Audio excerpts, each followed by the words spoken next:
पढ़ने से पहले कोमलता से अपनी आंखें बंद करें, एक गहरी सांस लें, इस पल अपने भीतर चलने वाले विचारों को साक्ष्य भाव से देखें, धीरे से अपनी आंखें खोलें और पढ़ना जारी रखें। बुद्ध का एक शिष्य था, वह संन्यास लेकर नया नया दीक्षित हुआ था। उसने बुद्ध से पूछा कि मैं आज कहाँ भिक्षा मांगने जाऊं? बुद्ध ने कहा, मेरी एक श्राविका है, वहां चले जाना। शिष्य वहां गया। जब वह भोजन करने बैठा तो वह बहुत हैरान हुआ, क्योंकि उसे रास्ते में इसी भोजन का ख्याल आया था। यह उसका प्रिय भोजन था। पर उसने सोचा कि मुझे अब यह भोजन कौन देगा? वह कल तक राजकुमार था और जो उसे पसंद होता वह वहीं खाता था। लेकिन उस श्राविका के घर उसकी पसंद का भोजन देखकर वह बहुत हैरान हो गया। सोचा, संयोग की बात है, आज श्राविका के यहाँ भी वही भोजन बना है। जब वह भोजन कर रहा था तो उसे अचानक ख्याल आया, भोजन के बाद तो मैं विश्राम करता था रोज, लेकिन आज तो मैं भिखारी हूं। भोजन के बाद वापस जाना होगा। 2-3 मील का फासला फिर धूप में तय करना होगा। वह श्राविका पंखा करती गई और उसने कहा, भंते, अगर भोजन के बाद 2 क्षण विश्राम कर लेंगे तो मुझ पर बहुत अनुग्रह होगा। शिष्य फिर थोड़ा हैरान हुआ कि मेरे मन की बात उस तक किस भांति पहुंच गई। फिर उसने सोचा, संयोग की ही बात होगी कि मैंने जो भी सोचा और उसने भी उसी वक्त वहीं पूछ लिया। चटाई डाल दी गई। वह विश्राम करने लेटा ही था कि उसे ख्याल आया, आज न तो अपनी कोई शैया है, न अपना कोई साया है, अपने पास कुछ भी नहीं।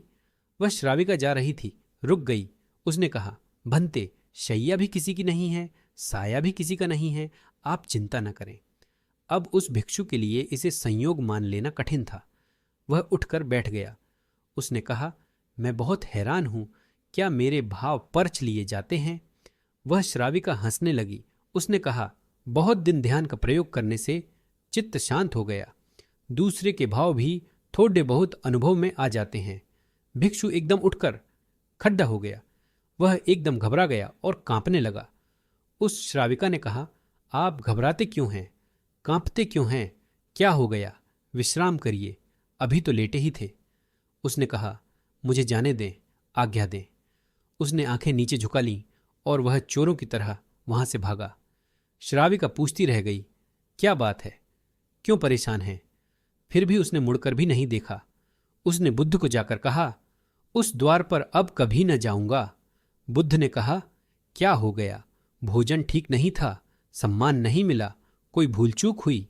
उसने कहा, भोजन भी मेरा जो मनपसंद है वही था, सम्मान भी बहुत मिला, प्रेम और आदर भी था, लेकिन वहां नहीं जाऊंगा। कृपा करें, वहां जाने की आज्ञा न दें। बुद्ध ने कहा, इतने घबराए हुए क्यों हो? इतने परेशान क्यों हो? शिष्य ने कहा, वह श्राविका दूसरे के विचार परह लेती है, और जब मैं आज भोजन कर रहा था उस सुंदर युवती को देखकर मेरे मन में तो विकार भी उठे थे। वह भी परह लिए गए होंगे। मैं किस मुंह से वहां जाऊं? मैं तो आंखें नीची करके वहां से भाग आया हूं। वह मुझे भंते कह रही थी, मुझे भिक्षु कह रही थी, मुझे आदर दे रही थी। मेरे प्राण कंप गए।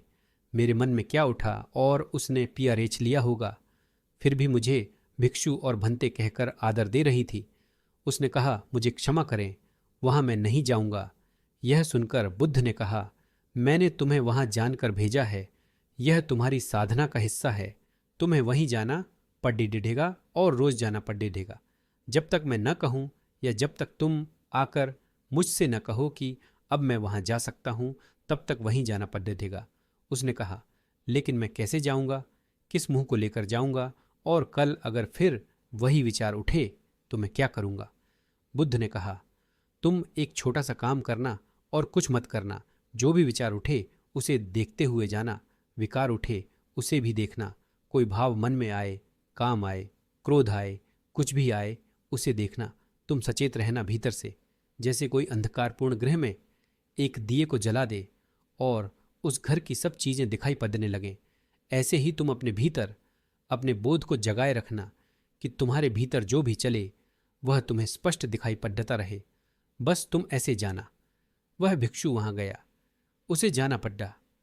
भय था, पता नहीं क्या होगा, लेकिन वह अभय होकर लौटा। वह नाचता हुआ लौटा। कल डरा हुआ आया था, आज नाचता हुआ आया। कल आंखें नीचे झुकी थीं, आज आंखें आकाश को देखती थीं। आज जब वह लौटा तो उसके पैर जमीन पर नहीं पडियच रहे थे। वह बुद्ध के चरणों में गिर पड़ा और उसने कहा कि धन्य, क्या हुआ यह। जब मैं सजग था तो मैंने पाया वहाँ तो सन्नाटा है। जब मैं उसकी सीढ़ियाँ चढ़ा तो मुझे अपनी श्वास भी मालूम पड्डक रही थी कि भीतर जा रही है, बाहर जा रही है। मुझे हृदय की धड़कन भी सुनाई पद्दहने लगी थी।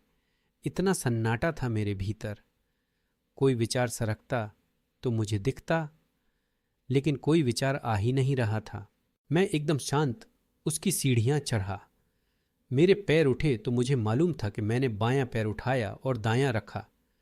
मैं भीतर गया और मैं भोजन करने बैठा। यह जीवन में पहली दफ़ा हुआ कि मैं भोजन कर रहा था तो मुझे कौर भी दिखाई पड़ता था। मेरा हाथ का कंपन भी मालूम हो रहा था।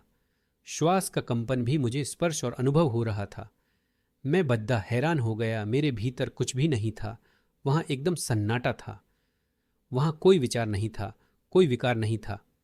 बुद्ध ने कहा, जो भीतर सचेत है, जो भीतर जागा हुआ है, जो भीतर होश में है, विकार उसके द्वार पर आने वैसे ही बंद हो जाते हैं जैसे किसी घर में प्रकाश हो तो उस घर से चोर दूर से ही निकल जाते हैं। वैसे ही जिसके मन में बोध हो, जागरण हो, अमूर्छा हो, उस चित्त के द्वार पर विकार आने बंद हो जाते हैं, वे शून्य हो जाते हैं। स्वाध्याय में आपको अपना ध्यान अंदर की ओर मोड़ना होता है ताकि आप पूरी ईमानदारी से अपने बारे में जान सकें। मेरे लिए इसका अर्थ है ईमानदारी से अपने आप को महसूस करना और अपने ही आंतरिक परिदृश्य को देखना। ईमानदारी से स्वाध्याय करना महत्वपूर्ण है। क्षण प्रति क्षण हर एक कदम पर अपने भीतर झांकने, अपनी कमियों को देखने और उन्हें सुधारने के लिए मुझे साहसी होना होगा।